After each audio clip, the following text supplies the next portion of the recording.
Hey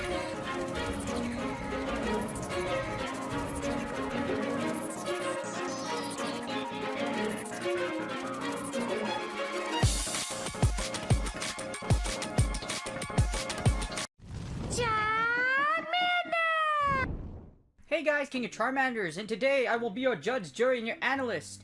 And unlike Attack on Titan, where you have to wait for a new season, we have a new season of Go Battle League Season 8. Yeah! Hey, if you guys don't know, like, right before I recorded this video, Pidgeot was actually banned in Great League because they can't figure out what's wrong with it. So, bro, it's been like 8 seasons! 8 seasons! And you guys are like sorta online. Except the good thing is that when we lose in Go Battle League, we don't die. Which is good. But imagine if Niantic made like virtual reality technology. You could catch Pokemon in real life. You couldn't log out and you would probably die if you faded instead of them stealing your money like in battles. Just putting that out there. Dang, Niantic. Anyways, enough of that, of the usual lag and errors and stuff that goes on in Go Battle League, because for some odd reason, Niantic, even though they make billions of dollars, can't afford a server, so enough of me roasting them, and let's get started. First, as I always say, please consider contributing to PeteBoke.com. So the rankings did change quite a bit. Again, Pidgeot right now is banned in Great League. I'll still cover it anyways, but like, there is a little bit of a shift. Noticeably because of the recent buffs to poison types, of course, and Pidgeot was banned, like I mentioned, until they fix it. And also, for some odd reason, because they can't fix it, normal cast form has Rock Weather Ball. That probably doesn't have too much of an impact, but we'll go over it anyways. Anyways, let's get started. Alright, so the overall rankings didn't really change too much. Medicham XL is still the most powerful overall Mon in all of Great League, simply because of pretty much several reasons. Even though we did have that poison buff, because Medicham does have Ice Punch and Psychic, and some things like, for example, Nidoqueen and Nidoqueen are Ground-type Pokemon, you still threaten with Ice Punch. So Ice Punch still threatens you as a Ground-type. Along with that, Psychic will do a ton of damage, or possibly one-shot you at most ranges with Medicham. In other words, Medicham XL is still the beast, and even though you buff poison, because Medicham's a Psychic attack and has a Psychic type attack, you're dead. It's that simple. So in other words, you do like Medicham XL, it's still mad good. So again, Medicham XL is still beastly in this meta. Still number 1 overall, and I don't see that turning down not too much anytime soon. Galarian Stunfisk and is also extremely powerful. One of the things that you will see here, though, is that Altaria did rise in the rankings thanks to Moonblast. If Moonblast does get the debuff, you will be able to flip some matchups or some scenarios. They'll still be pretty tight though, so don't expect your Altaria if it's still against an Azu. And you Moonblast it, that somehow Ice Beam won't still OKO you at a certain range. No, it's probably still going to most likely kill you at a very, very large range, so just keep that in mind. Other than that, other things have kind of risen the ranks. For example, Jellicent has risen a little higher since I last seen it. This is mostly due to because you'll still see Galvantula as you see to the right, as well as Abomasnow. However, with the rise of the poison type meta, they're also ground types. So it's very tricky how it kind of goes off when it comes to Galvantula. Galvantula is still really good. It's just Galvantula dies to a lot of things. So 9 times out of 10, you probably won't see it with Jellicent. Another weakness of Jellicent is the Dark Archetype is still here to stay, so things like Scrafty, Sableye, etc. will still give you a very hard time, But Jellicent is insanely powerful just because its ability to cover so many of the big meta picks, and like I mentioned before, with Bubble Beam and with Ice Beam, you will still be able to hit the new Poison type, Buff type archetype very, very hard, so that's why Jellicent has risen up. As you see, not too much of a surprise for the rest of them. Basically, Great League is Great League, and of a lot of things are still super, super meta. Now, if we go on to the movesets, as you see here, so if we go on to the updated movesets for that just came out, as you see here, there has been quite of an increase. Some Pokemon have been really good, like Nidoqueen and Beedrill. So Nidoqueen and Beedrill, I would say, take probably the biggest buff as far as the new movesets. Because of that, as you see, Poison has taken a lot more in effect. I literally ran through an Obstagoon team with Nidoqueen, so when you see my team feature, I was able to do some big damage against a lot of things with Nidoqueen, Poison Jab, and Poison Fang. So, again, with the whole poison typing, yes, Nidoqueen and Beedrill overall can take out Venusaur. So, just keep that in mind. As you see, Shadow Nidoqueen with Poison Fang and Poison Jab, it will put a lot of pressure on your opponent, and it also does a lot of heavy damage against things like Bastiodon. So with Nidoqueen, Earth Power will do most OKO like Bastiodon in most scenarios. You also do big damage against Galarian Stunfisk. If you hit G-Fist, you will hit for super high damage. So overall, Nidoqueen with that coverage against, like I said, the Steel-type archetype with Earth Power, and the ability to debuff with Poison Jab, it's 100% by the way, and Poison Jab buff, it's really freaking good. I would, as you see here, Nidoqueen's best used as a lead, so if you're going to use it as a lead, and then pivot out with it, because it's still not super bulky, so things like Hypno or Deoxys Defense Psycho Boost will do heavy damage against it. What makes Nidoqueen so good, or the new Poison type archetype so good, is that Nidoqueen and other Poison types resist Charmers as well as Fighters. So Nidoqueen, even though you don't have a, like, for say, if you have a Nidoqueen versus a Medicham, you also have to shield the unholy crap out of Nidoqueen, but you can run through it with, I've ran through Medicham XLs just with Poison Fang and with Poison Jab. You'll be down shields if they let it go, but you can still beat, like I said, the most powerful fighter in the game, just straight Poison Fanging it to death. Keywords can. Also, other Poison types, like I mentioned, because it's able to resist two really big oppressive things, which were, again, Fighters and Charmers. Along with that, having Earth Power, basically, with threatening Bastiodon and the ability to threaten Galarian Stunfisk, Nidoqueen is very strong. Beedrill also got a buff out of this. Beedrill is very, very powerful against things like Azumarill. I've had a few friends run the Fellstinger version, and if you run the Fellstinger version, plus a new Poison Jab version, plus Drill Run, it basically is here to stay. For those of you that don't know, Poison Jab basically got one more energy, so Poison Jab is basically like a Psycho Cut clone now. Meaning, with that Psycho Cut clone, it will only take 4 Poison Jabs to get to an X-Scissor. And it gets to Drill Run faster, like, overall. It's just basically really freaking good, okay?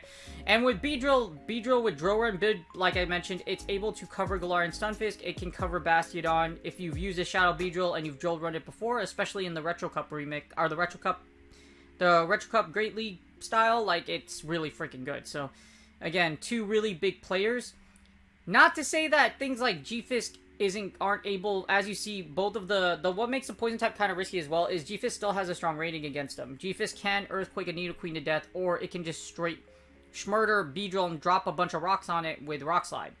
Along with that, Skarmory is still very meta, still here to stay, and Skarmory will essentially wall most of your, like, it will wall Nidoqueen, it also will wall Beedrill, so be very careful of facing Skarmories. I was using Skarmory before the poison buff happened, so that's why I like using Skarmory. Swampert also can outpace it, so things like Hydro Cannon and, of course, the Weather Ball meta can also give you a problem. Things like Politoed as well as Pelipper. So, again, if using both of these can give you a problem. However, again, they're still really freaking good, so Poison did make an impact. Along with that, Pidgeot is also mad good. People have actually been, like, lagging out because of Pidgeot. What Pidgeot does is with Feather Dance, you get a -2 100% debuff, which means you can win against a bunch of things in a 2-shield that you normally wouldn't be able to. I should probably do a video on Pidgeot 2-shielding its way through ridiculous things or its abilities because it's really unique. However, as of right now, it is banned in Great League because Niantic jacked it up and it is causing auto losses very much like Melmetal. When you can't fix something, you know what Niantic does? They ban it. And I don't know what's going to come back, so don't ask me. I wish I knew, but I can't. I don't. But Pidgeot with Feather Dance is able to beat a ton of things like the Fire archetype. It's also able to take down things like Pseudo Fighters, Deoxys Defense. Of course, Alolan Marowak. Alolan Marowak does get walled by Pidgeot unless it's using Fire Splain or Fire Blast. And of course, Azu has a bad match against Pidgeot just because of its ability to debuff the unholy heck out of it. So, very, very powerful, very, very strong, and of course with Burb you can nuke or you can debuff before you pivot out, so it's very, very dangerous for this meta. Other than that, the last but not least thing is normal cast form overall. Normal cast form, wait, hold on, I don't know why I put normal cast form, as you see here. Not too much of a rock buff. In certain metas, it probably will be really good because Weather Ball Rock hits things like Talonflame, Charizard, and Alolan Marowak really hard, but it's still not going to make cast form, as you see here, the greatest thing since sliced bread. But again, the new rankings did kind of shake up the meta a little bit. Not to say everything used before isn't good. However, it's nice to see Bastiodon getting destroyed by an Earth power. It's so satisfying. Alright, so here are the leads. If you notice, guess who took over the #1 spot as the most powerful lead in Great League? That's our boy, or the king or queen of Pringles. No, seriously, if you've ever looked at the Pringles can, it does resemble Jellicent, which is freaking hilarious. As like, when my friend first mentioned it to me, when Jellicent first came out, I thought it was joking. Then you look at the comparison, and now I call my Jellicent Mr. Pringles. Mr. Pringles is now very powerful, thanks to the distinct difference between the blue and the pink one, so you know if it's a male or female one. Anyways, Mr. or Mrs. Pringles is the #1 lead now. Mostly due to the fact that it's really because of the poison types. Jellicent does give the poison archetype a lot of a hard time, so because of that, Jellicent is the #1 lead. And because poison/ground is out now, Galvantula is kind of more discouraged to be less used along with Scrafty. So basically, the grass archetype is like, nope, I don't like poison. Have you ever watched, let's see, what's the anime I'm looking at here? Let's see, Tokyo Ghoul. If you watch that, yeah, you get infected and you turn into a freaking demon, yeah. You see, you don't like poison. Grass don't like poison, so, you know, when you get poisoned, you get infected, you know, it's not a good time. But that's why Jellicent is #1. Along with that, Jellicent does just so well with Bubble Beam and Shadow Ball that it's able to not take on the poison archetype, but also do so well against the rest of most of the list you see over here. So that's why Driplim also isn't a bad idea. Driplim effectively walls, well, essentially it does wall the most of, like, if you, actually it does wall, like, pretty much every poison type that got buffed by, or like every relevant one, I would say. Both Nidoqueen and Beedrill do get walled by a Driplim, ironically. So Driplim is a monster. Driplim also walls Vigoroth, and it does mad well against things like Galarian Stunfisk, Azumarill, Swampert. It's just really freaking good, okay? The only issue with Driplim is that you do lose hard against Skarmory and Bastiodon, so just keep that in mind. Also, the Ice archetype, well, pretty much just like Jellicent, the Electric type loves you, but also the Abomasnow does as well. Don't mind Altaria too much. You do beat Altaria and it's 2 shield, so don't worry about that much. But as you see here, that's why things like Jellicent has taken a rise. Poison typings are basically kind of flipped the meta a little bit. Pidgeot is also, surprisingly, the #9 lead overall. Remember, I just told you, it's banned. So before you go gusting/feather dancing everything to oblivion, it is banned. But the interesting is, I think I'm going to do an individual analysis for Pidgeot, because I really think it is worthy of an individual analysis because of how busted Feather Dance is. A guaranteed -2 debuff does a lot of things. If you put Pidgeot with 2 tanks, which I will show you in the showcase video, it's actually obscenely broken. Well, I wouldn't say super broken, but it's pretty dang powerful, which why it's #1, like, it's in the top 10. You would never, I've never seen a normal type in the top 10 of regular Great League, unless it was Thicker Speed. But again, a normal flying type, it's good to see Gen 1 getting some love. But anyways, those are the leads. Usual leads that, in my opinion, for me anyways, the lead that I'm using the most, or to rule out everything for at least currently, I might as well say the one I'm using right now. Let's see, where you at? I'm actually using Skarmory. So the reason why I'm using Skarmory is because Skarmory does have a very good, it has a good chance against the Fighting archetype. It does really well against the new poison buffs. It also is able to do well against Charmers, etc. I really like Skarmory, and it's been doing really well for me in Great League as a lead. So just because of how the meta kind of flipped around, I love Skarmory. But again, still very powerful. And again, you can also expect to see the poison archetypes. They're still very powerful leads. So if you look at the buffed, as you see here, Nidoqueen and Beedrill and Dragaggle, just because of I forgot to mention the Dragon Tail debuff, actually made these Pokemon very strong. As you see here, they do very well, and don't think just because their key losses are Galar and Stunfisk. Beedrill Shadow will do, outside of what resists you, like I would say like Skarmory, Drillrun will still do heavy damage against a lone Marowak, a G-Fist, or a Bastiodon. Same thing with Nidoqueen. Nidoqueen's Earth Power will force you to shield because it will do a ton of damage against Bastiodon, so just keep that in mind. These two Pokemon are still extremely powerful leads, which is the reason why, like I mentioned, Jellicent is now the most powerful lead overall, statistically, and that's why I'm using Skarmory as my lead, as of right now. Alright, now for the save switches. They really haven't changed that much. No, seriously, they really haven't changed that much. Galarian Stunfisk... Blah. Dang, you know what? I've used this Pancake so much I can't even say Galarian Stunfisk right. So anyways, if you like Pancakes, Pancakes is still the #1 save switch. It's either going to break shields or leave you in a position to be able to farm down your opponent, etc. Or your opponent's just going to cry because it's like, dang, I really don't have a counter against Galarian Stunfisk. But if you don't have a fighter on your team, G-Fist is an incredibly powerful save switch. You can't lock it into a fighter. G-Fist can still threaten with Earthquake. So G-Fist ain't going down without a fight or a shield. Sableye is also in my opinion, it's still one of the most powerful save switches, as you see here, mostly because it's able to beat Galarian Stunfisk. So Sableye can foul play you to death, the XL version anyways. Even the regular version is still extremely powerful. So, Sableye save switch isn't going to go anytime soon, and mind you, Ghost does resist poison, so before you think your poison type is a great save switch, Sableye is still an incredibly powerful save switch. Either able to take back switch by returning something and then foul playing it to death. Good example, what I'm telling you is Azumarill. Or it's just able to straight foul play and just run through a whole lot of different combinations. Outside of a Charmer. Well, I think you can return Charmers at certain combinations, but you basically have to be in the zeros. So if it doesn't land, you die. It's that simple. Mew is also still a very powerful save switch. As you see here, Mew is still able to do a lot of damage. With Wild Charge and Surf, you're able to either take out G-Fisk in a 2 shield or Wild Charge pretty much the water archetype. It's still really good, and even though like you will still threaten the poison types most of poison types really hard actually, because Surf does super effective damage. So again, Mew with Surf is not a bad idea. The only issue with Mew and Sableye, of course, is the dark archetype, so just be careful of those running around.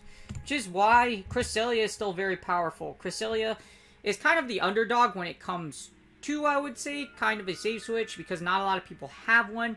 You have to invest a lot of resources if you want to use Cresselia, for one. And number two, it's just really freaking expensive. Well, use a lot of resources, expensive is basically the same thing, but you know what? It's what it is. But Cresselia is still very, very strong, especially if you get the Moonblast debuff, you're able to flip a lot of matchups. The one thing that I would say the kind of like, because of the way the meta shaped out a little bit, things like Vigoroth rose as far as prominence of it, as well as Frostless. Frostless is a very, very powerful save switch. Because a lot of people are using said, like, poison types, Nidoqueen and Nidoqueen are ground types, and Pidgeot is a flying type. Because of that, you put 2 and 2 together, Frostless is going to run over everything you know and love, as long as the Queen has shields. She will send you to the next Ice Age. She will make it cold. Yes, it will be cold in there, it will be cold in the atmosphere, but that's because Frostless, if you know that movie and you know that reference, you are a god. Frostless is amazing.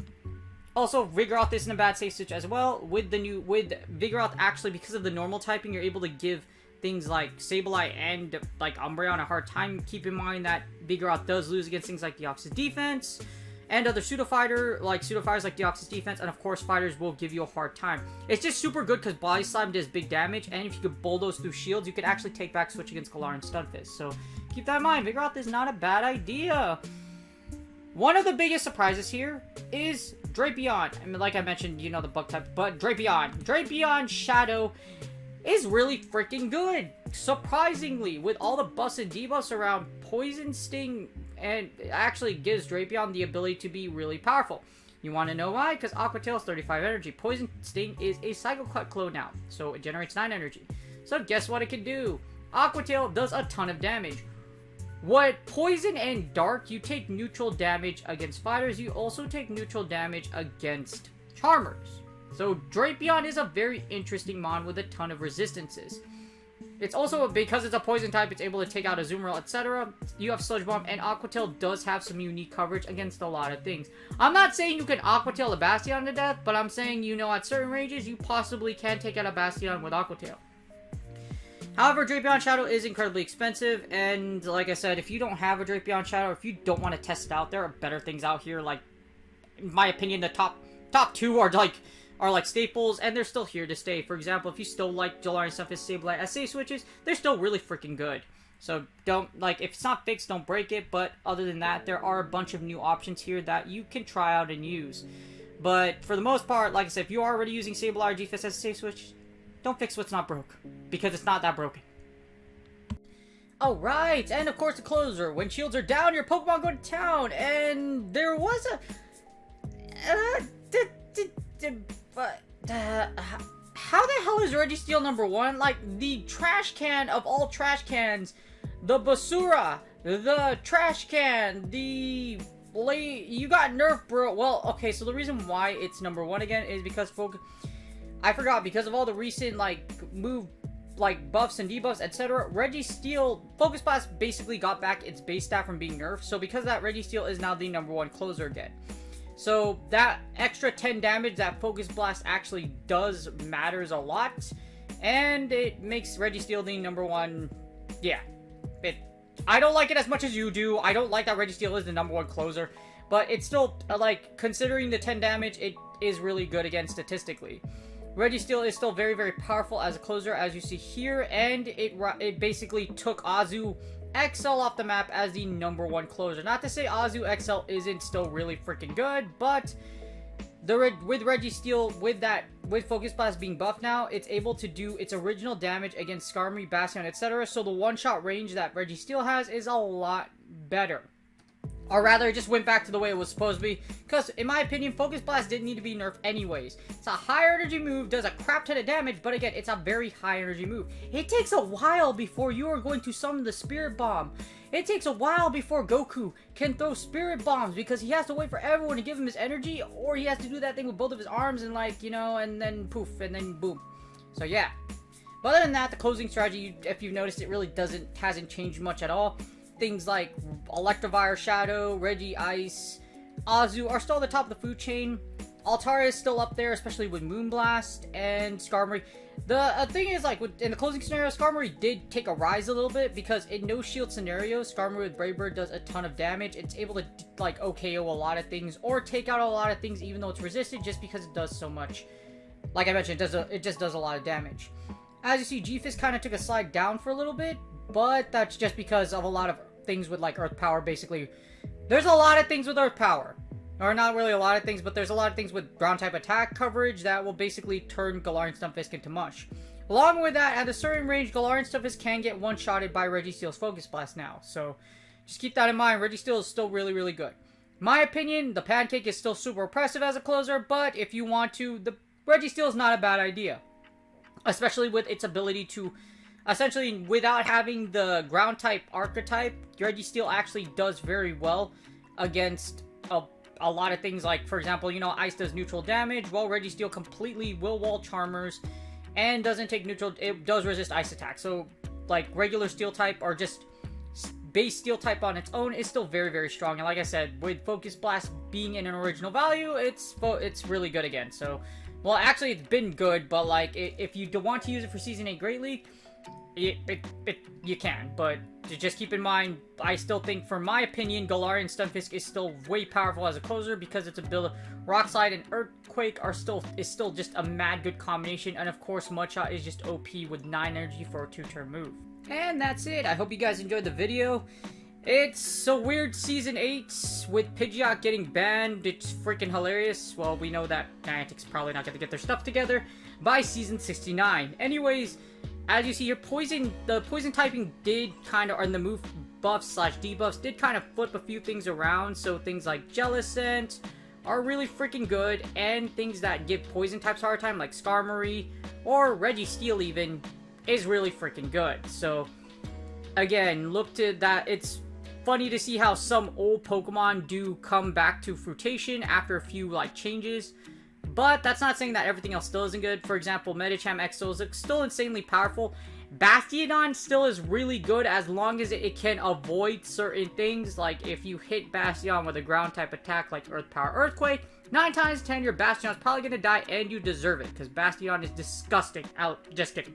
Use Bastiodon is perfectly fine, but Bastiodon is the target of a lot of things this season. So, might be you, if you haven't noticed already, you probably have seen less Bastiodon used in this cycle, which in my opinion is pretty good. But it's too early to tell, so second week you probably might expect to see a lot of things, because Bastiodon still is really good for the fact that it can still squish things like Beedrill, and it's still, against a variety of things, it can still win down shields.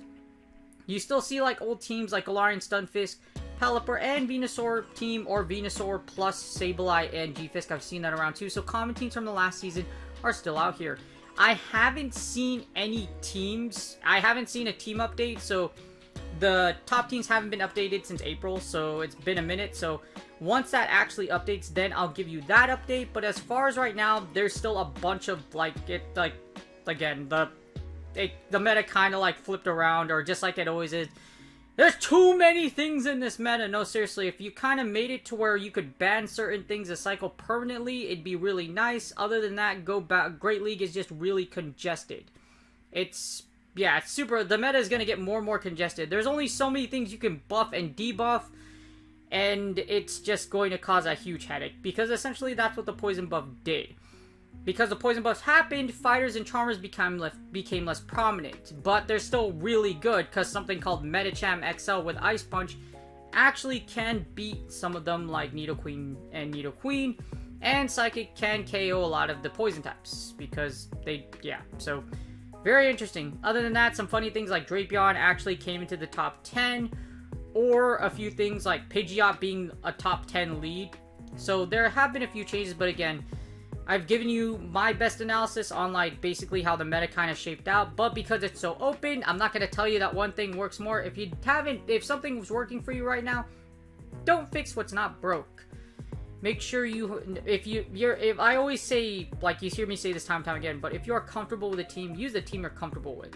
Just change to the new changes and then adapt to it. If you really feel like you're getting your butt kicked with your current team, then make a few adjustments. But as you see here, hopefully the data that I gave you right here for this analysis and the comparisons from before, because I do remember these lists because I look at them so much and so often, there's the few things I flipped on. Hopefully it does help give you guys a glimpse of what you want to use, or just basically how Season 8 meta kind of shaped out.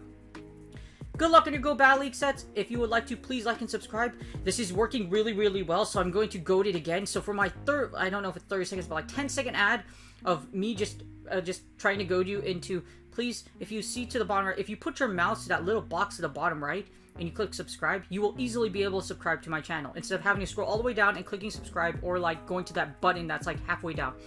If you would click on the box and subscribe and like, I would really do appreciate it.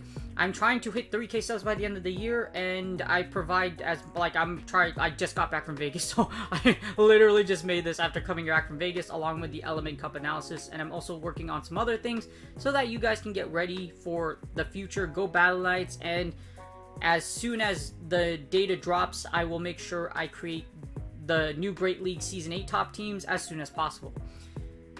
Again, please like and subscribe. Good luck in your Go Battle League sets. Hope you guys are having fun in Season 8, and I will see you guys on the next video.